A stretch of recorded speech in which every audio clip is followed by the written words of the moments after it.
Then Bhagavad Gita అండి 206 page of I mean probably around 200 page లో ఉంది Bhagavad Gita as it is by Srila Prabhupada. Okay, so ఆ sparrow ఎంత request చేసినా సముద్రము last ఒకటే మాట చెప్తుంది, మర్యాద వెళ్ళిపోయి నుంచి నాలో వచ్చింది నీ గుడ్లు దాంతో పాటు వచ్చేసినాయి, నేను నేను తీసుకోలేను.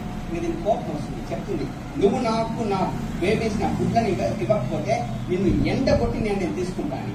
విపరీతంగా నవ్వుతుంది అది. ఆ నవ్వుకి అక్కడ ఉన్న జంతువులు అక్కడ ఉన్న క్రీచర్స్ అన్ని కూడా ఆగి చూడటం మొదలు పెడతాయి ఏం జరుగుతుందని. సరే ఎండగొట్టి తీసుకుంటావా, ఈ కామెడీస్ లో నేను కూడా చూస్తాను ఎండగొట్టని. ఇది వెళ్ళి దాని చిన్న ముక్కుతో చిన్న బీక్తో వెళ్ళి నీళ్ళని తీసుకోవడం, అక్కడ పోయి వేరే చోట వేయడం, ఏడ్చుకుంటా. అల్టిమేట్ అన్ని చూసి కొన్ని బాధపడతాయి, కొన్ని నవ్వడం మొదలు పెడతాయి. ఎందుకంటే అల్టిమేట్ వేరేది ఏమి పుచ్చిపోతుంది, సముద్రం ఎండగొట్టలేదు కదా. ఇదే న్యూస్ స్ప్రెడ్ అయి గరుడుకు తెలుస్తుంది. తన it's also bird vehicle of lord Vishnu. గరుడు వస్తాడు అనమాట, వచ్చేసి చూస్తాడు ఈ సీన్ మొత్తం చూసి హాట్ టచ్ అవుతుంది. పోయి సముద్రం అడుగుతాడు, అదేదో అడుగుతాను ఇచ్చేయచ్చు కదా అంటే, సారీ నువ్వు ఇవ్వలేనంటే గరుడు చెప్తాడు, చూడు నువ్వు ఈకపోతే ఆ పనిని నేను చేయడం మొదలు పెడతా, ఒక్కసారి నేను ఎండబెట్టగలను, చాయిస్ ఇస్ యువర్స్ అని.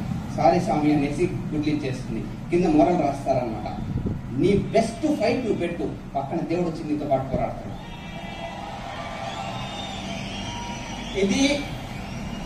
ఇది నేను చెప్పలేదు, భగవద్గీతలో ఉంది.